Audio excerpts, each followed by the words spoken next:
Hay 4 reglas no escritas para sobrevivir en el metro del olvido. Esa laberíntica red de túneles que corre como venas enfermas y olvidadas bajo la piel de esta ciudad insomne. No las anuncian por los altavoces con voz metálica, ni están impresas en los mapas descoloridos y pegajosos que cuelgan de las paredes sudorosas de las estaciones.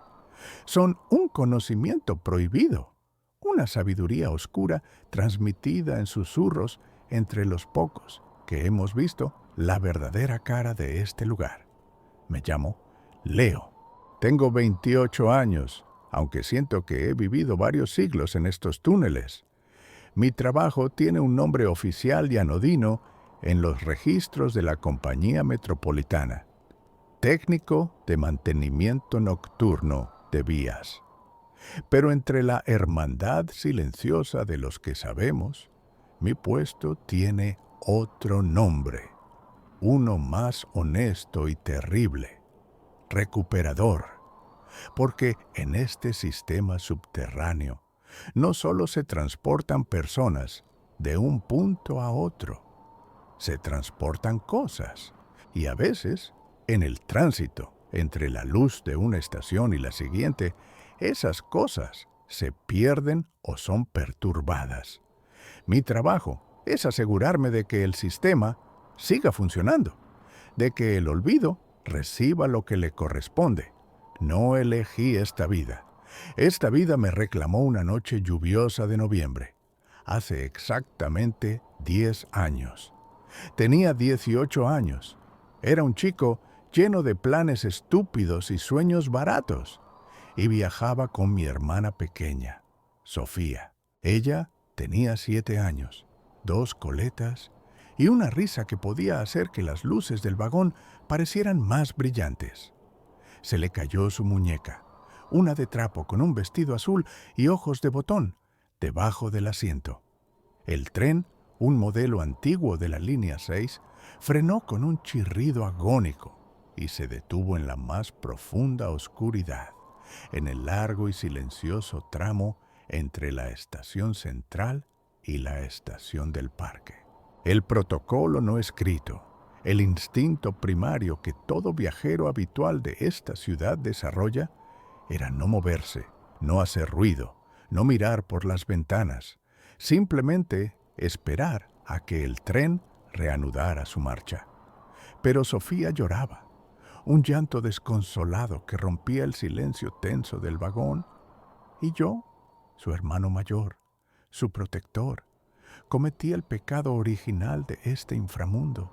Miré, me agaché, ignorando la punzada de inquietud en mi nuca, y miré debajo del asiento.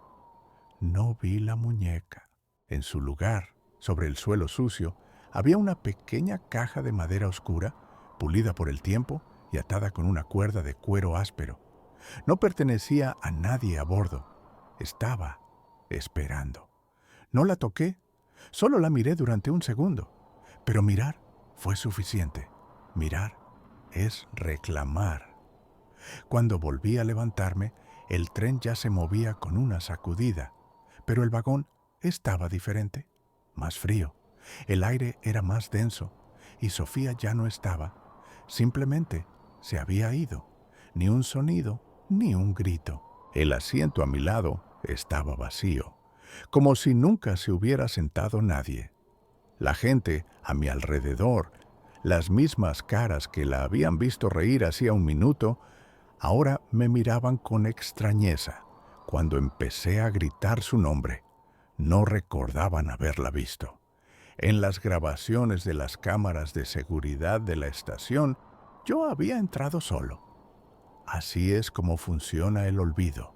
No te mata, te borra, te reescribe como un error en el código de la realidad.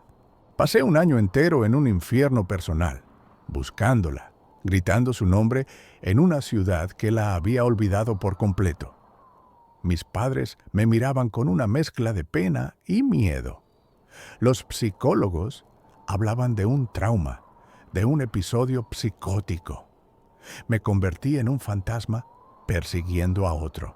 Hasta que una noche, en la plataforma desierta de la estación más profunda del sistema, la estación de las sombras, un hombre con un traje impecable y unos ojos tan oscuros que no reflejaban la luz me encontró.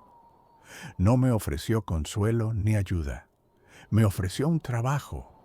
Dijo que mi sensibilidad a la interrupción, el hecho de que yo sí recordara, me hacía un candidato ideal, un anticuerpo en el sistema. Hay una deuda pendiente, murmuró. Su voz era como el roce de papel viejo. Una vida por una mirada. Una vida de servicio a cambio de la vida que se perdió por tu culpa. Y así acepté. Me convertí en recuperador, atrapado en un purgatorio eterno de rieles y oscuridad, pagando una penitencia por un pecado que ni siquiera sabía que existía. Mi trabajo es simple en su concepción y terrorífico en su ejecución. Viajo en los trenes de la noche, especialmente en los que recorren las líneas más antiguas y profundas, las líneas 6, 7 y 8, que forman el corazón del sistema, y me aseguro de que las entregas no sean perturbadas. Vigilo a los pasajeros, a los borrachos, a los turistas perdidos, a los curiosos. Soy el pastor silencioso de un rebaño que no sabe que está caminando constantemente al borde de un precipicio invisible. Y para hacer mi trabajo, sigo las 4 reglas que me enseñó aquel hombre, a quien en mi mente llamo la gerencia. Regla número 1. Si el tren se detiene en la oscuridad entre estaciones, nunca, bajo ninguna circunstancia, mires debajo de los asientos. Algo espera ser recogido, pero su destinatario no es humano. No es para ti. Mirar es reclamar. Y no quieres reclamar lo que viaja en la oscuridad, porque su precio es un trozo de tu propia existencia. Regla número 2. Nunca subas al último vagón si las luces de su interior parpadean en un tono rojizo, enfermizo. Ese vagón no viaja en nuestra misma línea de tiempo. Es un anzuelo, una desviación temporal. Los pasajeros que bajan no son los mismos que subieron. Vuelven, cambiados, vacíos, con la mirada perdida de quien ha visto demasiados amaneceres y demasiados finales en un solo viaje. Regla número 3. Si las puertas del tren se abren en una estación que no está en el mapa, una estación en ruinas con los azulejos rotos y carteles ilegibles por el moho, no bajes. Es una parada falsa, una trampa de la nostalgia. Los que esperan inmóviles en el andén no son pasajeros. Son los que no encontraron lo que buscaban en el mundo real y decidieron buscarlo aquí abajo. Y regla número 4. No hagas contacto visual prolongado con nadie que no parpadee. La gente normal, la gente viva con un alma intacta, parpadea. Es un reflejo involuntario. Los que han estado viajando demasiado tiempo en este sistema, los que han visto demasiado, se olvidan de cómo hacerlo.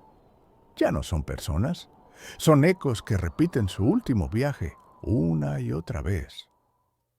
Durante 9 largos años he seguido estas reglas como un evangelio. Mi vida se ha convertido en una rutina sombría y monótona. Viajo, observo, intervengo cuando es estrictamente necesario. Soy un fantasma que protege a los vivos de un mundo de fantasmas mucho más real y peligroso. He visto cosas que harían que la mente más fuerte se quebrara como un cristal. He visto a hombres de negocios entrar en el vagón rojo y salir como niños asustados, balbuceando sobre ciudades en llamas y cielos de colores imposibles. He visto los andenes de las estaciones falsas, llenos de figuras inmóviles que me miran con ojos hambrientos de compañía. Y cada noche he sentido la presencia palpable bajo los asientos, una energía fría y antigua que pulsa en la oscuridad, esperando su recogida. Pero nunca, nunca he vuelto a mirar. Mi penitencia era solitaria y predecible, hasta que apareció Eva. La vi por primera vez en la estación de la catedral, una de las más antiguas y profundas del sistema. No era una pasajera normal. No miraba su teléfono ni escuchaba música con auriculares. Estaba observando, estudiando el flujo de gente, la frecuencia de los trenes, la arquitectura del lugar. Llevaba un cuaderno de tapas duras y dibujaba mapas detallados de las líneas, anotando los tiempos entre estaciones, los modelos de los trenes, las zonas sin cobertura. Era una cazadora. Y yo sabía, con la certeza de un animal que huele a un depredador en su territorio, que no estaba cazando nada bueno. La observé durante varias noches. Su nombre era Eva. Era una periodista de investigación, o eso decía el carnet de prensa que colgaba de su cuello. Pero en sus ojos no había la fría curiosidad de un profesional. Había una obsesión febril, una desesperación tan profunda y afilada que yo la reconocí al instante, porque había vivido en mi propio reflejo durante un año. Su hermano, Mateo, había desaparecido 6 meses antes. Era un explorador urbano, uno de esos adictos a la adrenalina, fascinados por las leyendas del metro, las estaciones abandonadas, los túneles sellados. Su última publicación en un foro de internet fue una foto borrosa de la entrada de un túnel de servicio con la leyenda: "He encontrado la entrada a la legendaria Línea Cero. Dicen que conecta todas las demás. Si no vuelvo, es porque lo que hay al otro lado es demasiado interesante". Nadie volvió a saber de él. La policía lo dio por un caso de fuga voluntaria, pero Eva no. Ella creía, con una convicción inquebrantable, que el metro se lo había tragado y estaba dispuesta a descender al mismísimo infierno para encontrarlo. Durante semanas, nuestros caminos se cruzaron en un baile silencioso. Yo en mi ronda fantasmal, ella en su búsqueda desesperada. Pronto me di cuenta de que estaba siguiendo mis movimientos. Había identificado un patrón. Se dio cuenta de que yo no era un pasajero más, que mis rutas no eran aleatorias. Una noche, en el andén casi vacío de la línea 8, la más profunda y antigua, me acorraló. «Sé quién eres», me dijo. Su voz era un susurro intenso y bajo. «No eres un técnico, eres algo más. Te he visto durante semanas. Siempre estás en los trenes donde ocurren cosas extrañas. Desaparece un bolso y tú estás allí. Alguien tiene un ataque de pánico y dice haber visto algo y tú estás allí para calmarlo. Eres como un limpiador, un guardián del secreto». Intenté negarlo, pero sus ojos eran demasiado penetrantes, demasiado inteligentes. «No sabes en lo que te estás metiendo», le advertí. «Este lugar no es un juego. Se come a la gente como tú. Vete a casa». «Mi hermano está aquí abajo», respondió, y su voz se quebró por un instante antes de endurecerse de nuevo. «Y no me iré sin él. He leído todas las historias, todas las leyendas. La gente que no parpadea, los trenes fantasma, los paquetes que viajan solos. Tú sabes la verdad. Y vas a ayudarme». Vi en su rostro la misma agonía, la misma determinación ciega que yo había sentido durante un año entero, la misma negación desesperada de la pérdida. Y por primera vez en 9 años sentí algo más que el frío peso de mi deber. Sentí una punzada de compasión. Sabía que si no la ayudaba, ella seguiría adelante sola y cometería el mismo error que yo, o uno peor. Así que rompí mi propio código de silencio. La llevé a una cafetería abierta 24 horas cerca de una de las bocas del metro y, bajo una luz fluorescente que parpadeaba, le conté las reglas. Le hablé de mi trabajo, de mi deuda, de Sofía. Le describí el olvido no como un monstruo, sino como un ecosistema que necesita equilibrio. Esperaba que el horror crudo de la verdad la asustara, que la hiciera retroceder a la seguridad del mundo de la superficie. Pero me equivoqué. La verdad no la ahuyentó, la envalentonó. Entonces, tiene sentido, razonó, conectando los puntos con una rapidez alarmante. Si mi hermano se perdió aquí abajo, es porque debió de interferir con una de estas entregas. Se acercó demasiado. Si puedo encontrar una, si puedo entender qué son y a dónde van, tal vez encuentre una pista sobre él. Era una lógica impecable y al mismo tiempo una locura suicida, una sentencia de muerte firmada con la tinta de la esperanza. Pero yo, el hombre que había perdido a su hermana por no hacer nada, me encontré incapaz de darle la espalda. Tomé una decisión que sabía que traicionaba todo mi propósito. Decidí llevarla conmigo en una de mis rondas. Una sola noche, para mostrarle la verdad con sus propios ojos, con la desesperada esperanza de que la realidad la convenciera de abandonar su búsqueda. Elegimos un miércoles, la noche de la semana con menos pasajeros, pero con más actividad en las líneas profundas. Nuestro viaje comenzó sin incidentes en las líneas superiores, en el mundo familiar de los viajeros cansados y las luces brillantes. Pero a medida que descendíamos a las entrañas del sistema, el aire se enrarecía, se volvía más pesado y frío. En la línea 7, la primera prueba, Vía 1. Un hombre sentado frente a nosotros, leyendo un periódico amarillento. Su rostro era normal, su ropa anodina, pero no parpadeaba. Sus ojos estaban fijos en el papel con una intensidad inhumana y vidriosa. Le di un codazo suave a Eva y asentí discretamente en su dirección. Vi cómo sus ojos se abrían de par en par al darse cuenta. El hombre nunca pasó la página. Simplemente se quedó allí, un eco congelado en su último viaje, mientras el tren entraba y salía de las estaciones. Regla número 4, susurré. Eva asintió, pálida pero fascinada.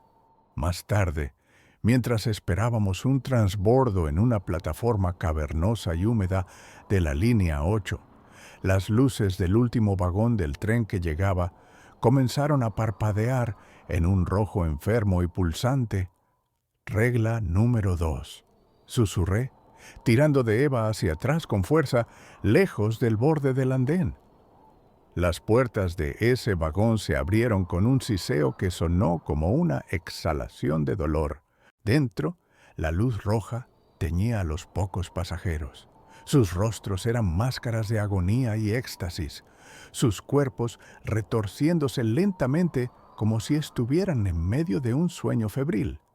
Un olor a ozono, a metal quemado y a algo dulzón y orgánico salió del vagón. Las puertas se cerraron y el tren partió hacia la oscuridad. Eva estaba pálida, con una mano sobre la boca. «Esto es real», murmuró, su voz temblorosa. «Por Dios, todo es real».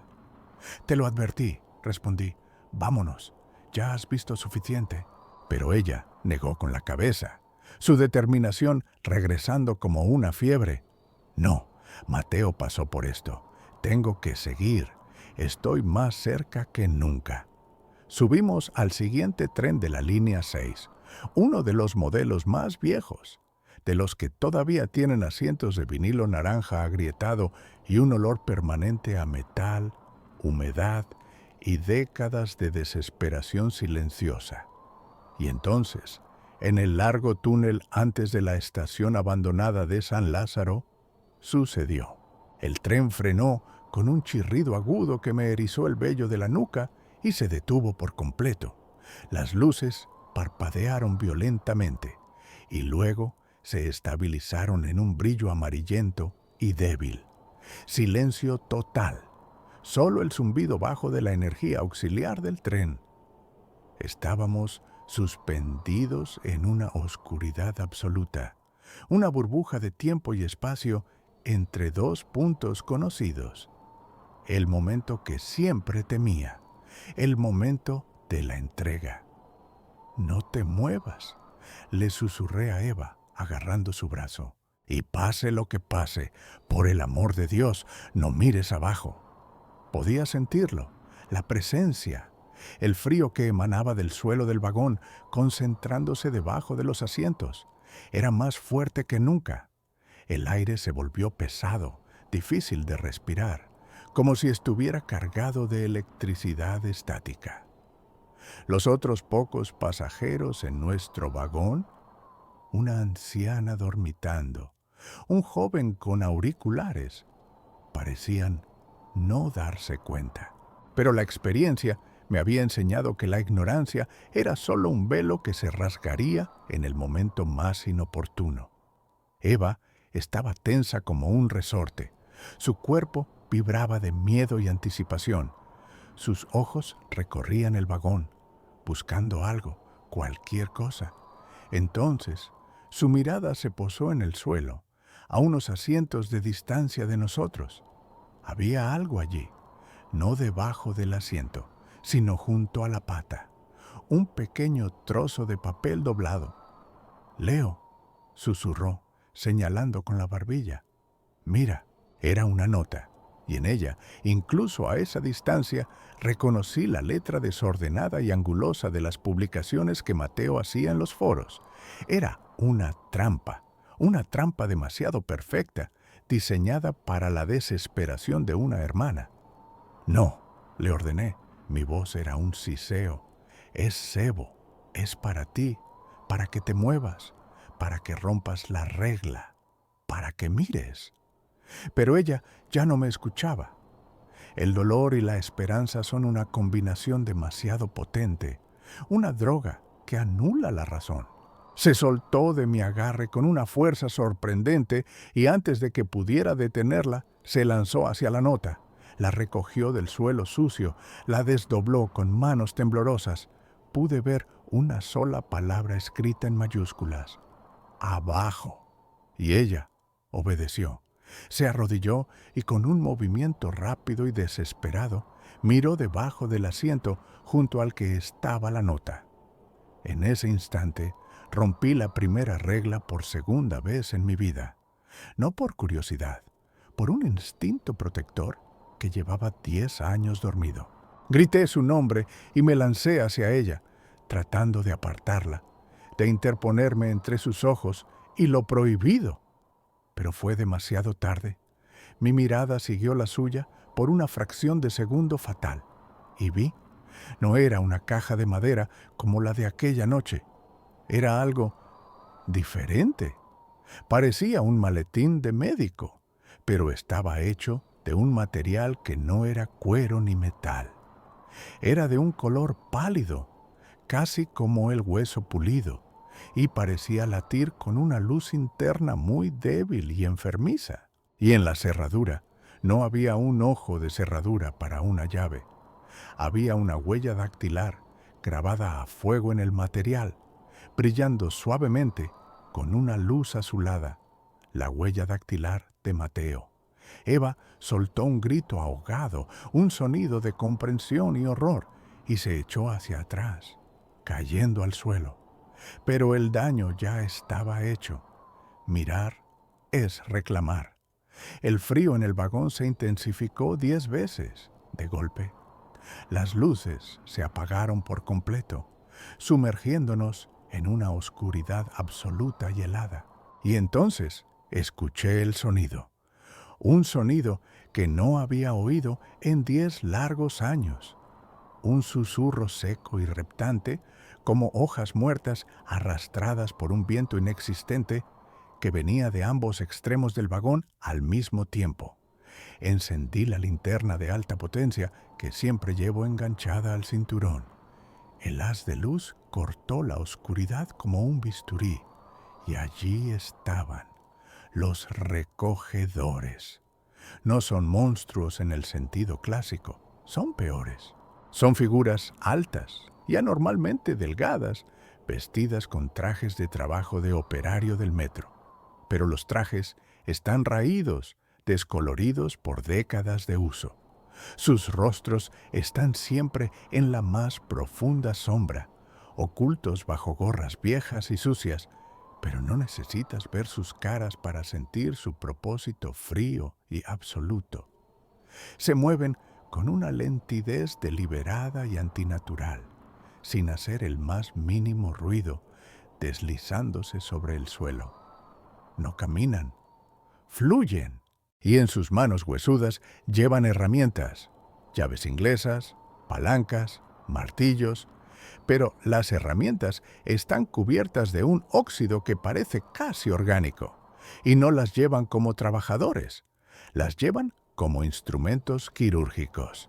Había dos, uno en cada extremo del vagón. Estaban inmóviles, observándonos. No estaban interesados en el maletín, estaban interesados en Eva. Ella había interferido.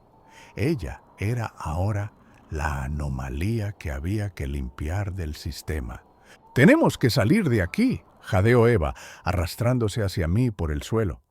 «No hay salida», respondí. El tren se había convertido en una tumba de metal sellada. Uno de los recogedores levantó lentamente una mano y señaló a Eva con un dedo largo y huesudo. No dijo nada. No necesitaba hacerlo. El mensaje era inequívoco. Y entonces hice algo que nunca había hecho en mis 10 años de servicio. Desobedecí a la gerencia. Mi deuda con Sofía, mi penitencia, mi vida de servidumbre, nada de eso importaba frente a la cruda realidad de ver a otra persona ser borrada del mundo por mi culpa. Saqué mi propia herramienta, una pesada llave de tubo que siempre llevo para el supuesto mantenimiento. «Corre hacia la puerta del medio», le grité a Eva. «¡Ahora!». Me interpuse entre ella y el recogedor más cercano. La figura se deslizó hacia mí con una velocidad desconcertante.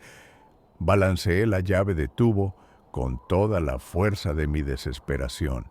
El golpe debería haberle roto los huesos, pero la herramienta atravesó su cuerpo como si fuera humo, y un frío glacial me recorrió el brazo, entumeciéndolo hasta el hombro. No eran físicos, eran algo más. El recogedor extendió su mano huesuda hacia mi cara. Pude ver sus dedos, largos y terminados en uñas negras y agrietadas, acercándose a mis ojos. Cerré los míos, esperando el olvido, el borrado final. Pero entonces, un sonido diferente, inesperado. El chirrido neumático de las puertas del tren abriéndose. Abrí los ojos. Las puertas a mi lado estaban completamente abiertas, y fuera no había un túnel oscuro. Había un andén en ruinas, con los azulejos de las paredes rotos, la publicidad de productos olvidados carcomida por el tiempo y los carteles con el nombre de la estación ilegibles. La estación de San Lázaro, la parada falsa. Regla número 3. En el andén había figuras, decenas de ellas, inmóviles, silenciosas, los que se quedaron atrás. Y todos estaban mirando dentro del tren, no a los recogedores, a nosotros. Su atención era una fuerza física, pesada y hambrienta. Eva estaba paralizada de terror junto a la puerta abierta. Los recogedores se habían detenido.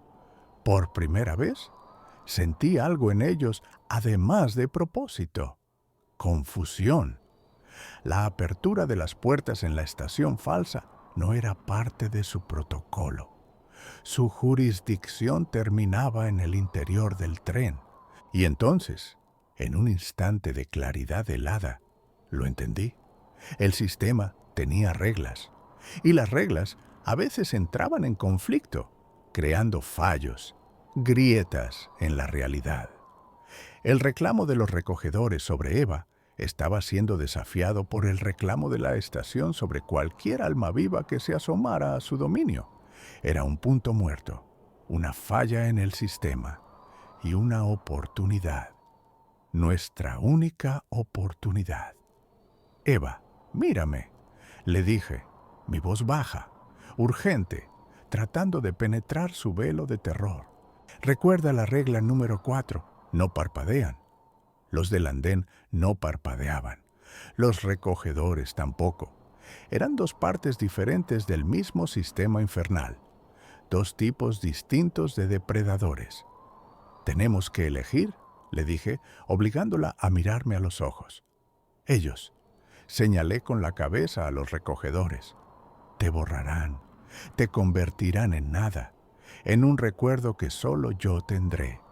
Ellos, señalé con la mirada a las figuras inmóviles del andén, te atraparán, te convertirás en un eco, como ellos, atrapada aquí para siempre en este momento, pero recordarás, seguirás existiendo. Ella me miró y en sus ojos vi un terror que trascendía la elección entre dos finales horribles. ¿Y tú?, susurró. Miré al recogedor que tenía delante. Luego, miré a las figuras del andén. Recordé el rostro lloroso de Sofía. Recordé 10 años de una vida que no era vida. Mi penitencia, mi deuda. Mi deuda está pagada, susurré, más para mí que para ella. Agarré a Eva por los hombros y la empujé con todas mis fuerzas fuera del tren, hacia el andén polvoriento de la estación falsa.